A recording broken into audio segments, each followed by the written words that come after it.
Salut tout le monde, c'est E-Tech et aujourd'hui on va voir quel serait le smartphone idéal.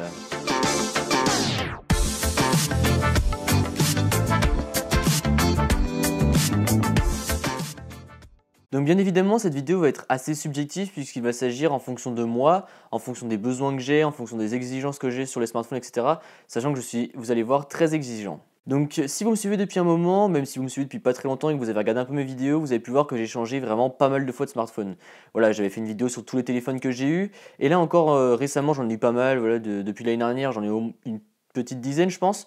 Donc voilà, j'ai eu pas mal de smartphones, bon après j'ai eu des tests aussi cette année, notamment grâce à vous. Mais donc là vous allez voir maintenant ce que j'attends vraiment d'un smartphone et ce qui serait vraiment pour moi le smartphone idéal. Donc déjà en termes de design, je pense que je garderai l'iPhone 10. Voilà, pour moi design iPhone 10 direct, parce que lorsqu'on le prend en main, on a vraiment l'impression que c'est un bijou, voilà, on a la sensation d'avoir une plaque de verre, et vraiment j'adore ce design, voilà, je suis fan de l'arrière, même l'écran au début l'encoche, voilà, on se disait ouais ça va être gênant et tout, mais finalement non, c'était pas du tout gênant, et c'est pour moi le meilleur ratio que l'on peut avoir sur un smartphone. Après peut-être pourquoi pas ajouter une légère incurvaison sur le derrière pour avoir une meilleure prise en main, mais ça à voir, parce que là pour l'instant ça me convient très bien, mais après j'avoue que le Note 8 et les S8 avaient une très très bonne prise en main de par leurs incurvaisons, donc à voir. Ensuite, pour ce qui est de l'appareil photo, là je prendrais un mix entre Google Pixel XL2, iPhone 10 ainsi que Galaxy Note 8. J'ai adoré, absolument adoré les photos portraits sur le Galaxy Note 8. Les photos étaient vraiment magnifiques, il n'y avait pas trop cette impression de filtre sur les Samsung. Là, les photos de l'iPhone 10 sont vraiment magnifiques, voilà, franchement j'adore. Et j'ai pu voir des échantillons sur le Pixel XL2 et voilà, les photos sont vraiment magnifiques. Après, je pars à Londres dans quelques jours, donc je vais pouvoir tester ce Pixel XL2, même si c'est juste en magasin, au moins voir de quoi il est capable. Et donc, mais voilà, en tout cas pour l'appareil photo, je voudrais quelque chose comme ça. Ensuite, pour ce qui est de l'aspect vidéo, là pareil, je garde iPhone 10, parce que voilà, pour moi, c'est les meilleurs smartphones, ils font la meilleure stabilisation, le meilleur focus. Après, le Galaxy Note 8 est vraiment très très bon. Le Pixel, encore une fois, j'ai pas trop vu ce que ça donnait, même si les résultats ont l'air très bons aussi. Mais voilà, pour tout ce qui est stabilisation, ce sera pour moi iPhone 10, parce que voilà, je suis vraiment fan de Apple pour leur stabilisation. Et voilà, cet iPhone 10 ne déroge pas à la règle, même si encore une fois, le Note 8 est vraiment très très bon. Ensuite, pour ce qui est caméra frontale, donc là j'ai parlé de la caméra au dos, et pour ce qui est caméra frontale, je prendrais, je pense, l'iPhone 10 ou Pixel XL2, je sais pas trop encore, il faudrait, je pense, encore une fois un mix des deux, parce que bon voilà, personnellement les animojis je m'en fous, mais il me faudrait un mix entre le Pixel XL2 et l'iPhone 10, je pense que ce serait vraiment pour faire le selfie parfait, il faudrait ça, sachant qu'en plus j'ai pu voir les photos du Google Pixel XL2, et avec les flous qu'on peut avoir d'arrière-plan avec juste un objectif, c'est vraiment magnifique, après on peut le faire aussi avec l'iPhone 10, mais il y a pas mal de petits ratés. Vous verrez ça dans la vidéo test, même si après c'était très très bon, voilà, pour une première version ça reste quand même relativement bon, mais voilà, le Pixel XL2 se débrouille mieux dans ce domaine, donc je pense voilà, faire plutôt une fusion entre les deux pour mixer les couleurs, pour avoir vraiment quelque chose proche de la réalité et pour que les flous soient vraiment d'une qualité irréprochable. Ensuite, pour ce qui est de l'écran, alors là, je prendrais un écran OLED, mais pas n'importe quel écran OLED, je prendrais un écran OLED avec un rafraîchissement de 120 Hz. Donc ça, il n'y a seulement qu'un smartphone qui le fait en ce moment, c'est le Razer Phone, et encore le Razer Phone n'est pas OLED, il est juste IPS. Après, il y a aussi les iPads qui ont le rafraîchissement par 120 Hz. Et voilà, c'est juste magnifique, on a l'impression que tout va encore plus vite, c'est encore plus spontané, c'est vraiment incroyable. Enfin, comme quoi le rafraîchissement, ça peut changer vraiment beaucoup de choses sur un smartphone. Donc voilà, je pense que s'ils arrivaient à combiner OLED plus le rafraîchissement à 120 Hz par seconde, je pense que là on arriverait au truc, enfin à l'écran parfait, puisque tout serait hyper fluide, les couleurs seraient magnifiques. Donc pour moi, voilà, il me faudrait un OLED 120 Hz. Ensuite, pour tout ce qui est performance, etc., là je prends évidemment iPhone 10 ou iPhone 8 Plus, voilà, c'est à peu près les mêmes. C'est pour moi le smartphone le plus rapide, même si le OnePlus 5T et le Google Pixel XL2 ont l'air très fluides. Enfin, le OnePlus 5T je l'ai, donc je sais de quoi je parle. Après, le Pixel XL2 je ne l'ai pas vu, mais j'ai pu voir pas mal de tests et tout est très fluide, il y a très peu de crash. Quand je vois déjà là mon OnePlus 5T, il est quasiment sous Android pur, et voilà, il y a zéro crash. Donc là je me dis que le Pixel XL2 peut être que mieux. Donc après voilà, en termes de rapidité, il me faudrait quelque chose il me faudrait un truc iPhone 10, iPhone 8, et pourquoi pas combiner avec un peu d'Android, enfin je veux dire avec les Android purs, parce que voilà, il y a quand même des petites fonctionnalités qui manquent à iOS et Android. D'ailleurs, ça nous fait une bonne transition pour le prochain sujet, à savoir l'OS. Donc là pour l'OS, je sais pas trop ce que je prendrais, parce que voilà, iOS est super rapide, ça lag pas. Toutes les applications sont très bien optimisées. Voilà, comme je vous ai fait la vidéo de Snapchat, les applications s'optimisent plus vite sur iOS. Mais il y a des petites fonctions sur Android que j'aime beaucoup, par exemple le centre notification, les raccourcis rapides, voilà, tout ça je préfère nettement ceux d'Android à ceux d'iOS. Après par contre j'aurais tendance à plus préférer l'interface iOS avec tout ce qu'il propose, etc. Même si j'aimerais bien ajouter un peu une option de customisation, donc voilà, je voudrais cumuler un peu les deux pour faire un nouvel OS et combiner le tout avec, enfin, voilà, avec plein de choses de possibles, un espèce de iOS Android ou Android OS comme vous voulez.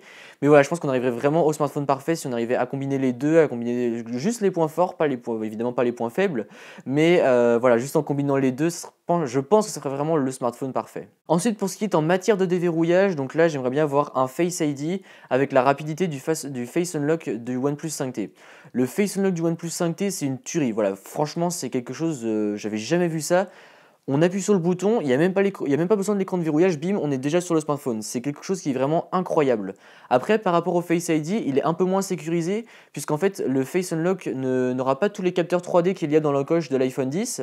Donc du coup, avec une photo, si on va faire une belle photo bien centrée, qu'on la place bien devant le capteur du Face Unlock, eh bien on pourra déverrouiller le smartphone sans problème. Alors qu'avec Face ID, ça ne marche pas, il faut, voilà, au mieux, il faut faire des masques, et encore voilà, c'est pas sûr. Donc voilà, pour déverrouiller, je voudrais quelque chose comme ça. Et si jamais, pourquoi pas aussi, voir pour une empreinte digitale, mais sous l'écran. C'est-à-dire pas forcément faire une encoche dans l'écran, mais juste une zone en fait avec l'empreinte digitale. Et ça serait vraiment, je pense, parfait pour avoir le meilleur combo. Après, vous allez voir dans mon test du OnePlus 5T que d'avoir empreinte digitale et reconnaissance faciale, ce n'est pas forcément le top. Mais voilà, moi, sur mon smartphone idéal, j'aimerais soit avoir une empreinte digitale sous l'écran, soit avoir ce Face ID avec la rapidité de Face Unlock. Après, pour tout ce qui est des autres technologies, donc évidemment j'aimerais qu'il soit waterproof. Donc ça, voilà, je le dis souvent dans mes vidéos de test. C'est quelque chose voilà, qui pour moi doit être standard en 2018, même si ça devait déjà l'être en 2017. Mais là voilà, 2018 ça doit vraiment être l'année pour ça, pour que tous les smartphones s'y mettent et toutes les compagnies s'y mettent. Donc qu'il soit waterproof. Les haut-parleurs stéréo, ça c'est vraiment quelque chose que je néglige de moins en moins. Même s'il y a un bon son sur le OnePlus 5T, je suis vraiment dégoûté qu'il n'y ait pas les haut-parleurs stéréo. Là sur l'iPhone 10, il y a les haut-parleurs stéréo, sur l'iPhone 8 Plus aussi, les iPhone 7 le faisaient aussi l'année dernière. Et c'est vraiment cool parce que le son est puissant, les basses sont bonnes. Et voilà, c'est vraiment quelque chose qu'il faut aussi sur mon smartphone parce que j'ai besoin de ça. Alors après vous allez me dire, ouais mais tu t'en sers peut-être pas souvent, non. Certes, mais quand je montre une vidéo à mes amis ou même quand, imaginons que je sais pas, je suis à l'hôtel et j'ai pas d'enceinte avec moi, et ben j'aime bien mettre de la musique sous la douche. Et donc je mets mon smartphone, et là en l'occurrence avec l'iPhone 10 ou avec l'iPhone 8, le son est fort et ça grésille pas. Donc c'est vraiment quelque chose de très agréable à avoir et c'est quelque chose que j'aimerais définitivement avoir sur le smartphone idéal. Ensuite, pour ce qui est de la connectique, j'aimerais bien avoir de l'USB-C. Sur iPhone, on a du Lightning, mais sur les MacBook Pro, on a de l'USB-C. Donc là, petite incohérence chez Apple. Donc moi, ça, c'est quelque chose dont je suis un peu dégoûté, parce que du coup, on est obligé de racheter un câble USB vers Lightning, enfin USB-C vers Lightning. Alors que si le MacBook Pro avait été en Lightning, bah voilà, on aurait pu avoir juste un câble pour tout recharger, donc ça aurait pu être bien plus pratique. Ou sur l'iPhone 10, ils avaient mis de l'USB-C. Là, pareil, encore une fois, on aurait pu avoir qu'un seul câble. Donc j'aimerais bien qu'Apple se mette en USB-C, même si je pense voilà, que ce sera quasiment impossible pour en tout cas ce qui est du domaine des smartphones. Mais voilà, sur le smartphone idéal, j'aimerais avoir de l'USB-C à tout prix. Après, pour ce qui est de la prise jack, personnellement, je m'en fous. Je pense que c'est même quelque chose que je ne mettrais pas parce que voilà, je n'utilise plus de prise jack étant donné que j'ai mes AirPods, j'ai mon Bose QC35, j'utilise tout en Bluetooth. Surtout que maintenant, le Bluetooth est autorisé dans quasiment toutes les compagnies aériennes pour les vols, etc. Donc voilà, pour moi, il n'y a pas d'utilité d'avoir une prise jack. Et puis maintenant, même sur un smartphone à prise jack comme le OnePlus 5T, je n'utilise plus du tout la prise jack, j'utilise plus de casque. Voilà, le seul endroit où encore je mets une prise casque, c'est sur ma manette de PS4 quand je joue en réseau, mais sinon voilà, pas besoin de prise jack pour moi. Je ne me sers plus que des choses en Bluetooth. Et toujours par contre sur le rechargement, mettre de la charge sans fil rapide. Voilà, ça c'est quelque chose que j'aimerais beaucoup aussi, parce que c'est vraiment super pratique. Avec les trucs, avec les bornes de chargement sans fil, c'est vraiment super bien.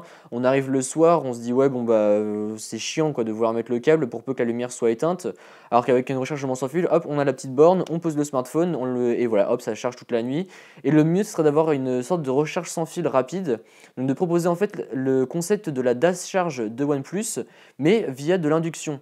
Comme ça, on pourrait recharger son smartphone sans fil et de manière rapide. Et ça, c'est vraiment quelque chose que j'adorerais avoir puisque voilà, ce serait vraiment très pratique et on n'aurait plus besoin de se trimballer des câbles partout. Imaginez voilà, si tous les meubles pouvaient avoir des bornes de recharge sans fil, hop, on arrive sur son bureau, imaginons que ici j'ai une borne de recharge sans fil, on pose son smartphone, il recharge, voilà. Pareil sur la table à manger, imaginez, je sais pas, dans le coin ou au milieu, hop, on pose son smartphone, il recharge pendant que je sais pas, on prépare à manger, etc. Enfin bref, il y a vraiment plein d'utilités, donc ça, si ça pouvait être intégré sur le smartphone idéal, ça serait vraiment génial. Donc là, du coup, à l'heure actuelle, les smartphones qui se rapprochent le plus de ce que je veux, eh bien, c'est tout simplement le Galaxy Note 8, le Pixel XL2 ainsi que l'iPhone 10. Voilà, c'est les trois smartphones qui se rapprochent le plus de ce dont j'ai besoin. Après, par exemple, sur le Galaxy Note 8, il n'y a pas les haut-parleurs stéréo, mais il y a de très belles photos portraits et on peut avoir la reconnaissance, le Face Unlock. Après, sur l'iPhone 10, c'est pas mal, mais voilà, je suis un peu dégoûté qu'il n'y ait pas d'USB-C et les photos frontales sont un petit peu moins bonnes pour ce qui est quand on met le flou en tout cas pour faire des photos portraits. Et pour ce qui est du Pixel XL2, il fait des très bonnes photos portraits, donc là voilà, c'est pour ça que je le choisirais lui aussi. Et après pour ses fonctions de squeeze pour Google Assistant, parce que Google Assistant c'est vraiment un assistant que j'aime beaucoup, donc j'aimerais bien une fusion de Siri et Google Assistant aussi pour avoir la confidentialité de Siri mais l'efficacité du Google Assistant. Donc après voilà, le smartphone de mes rêves n'existe pas encore, mais j'espère qu'il le sera dans les prochaines années. Et vous, dites-moi dans les commentaires quel serait le smartphone de vos rêves. Et sur ce, moi je vous dis à la prochaine. N'hésitez pas à mettre un pouce bleu si ça vous a plu, à vous abonner, à me suivre sur les différents comptes sur les réseaux sociaux que j'ai dans la description, donc Facebook, Twitter et Instagram. Et moi je vous dis à la prochaine. Allez, salut!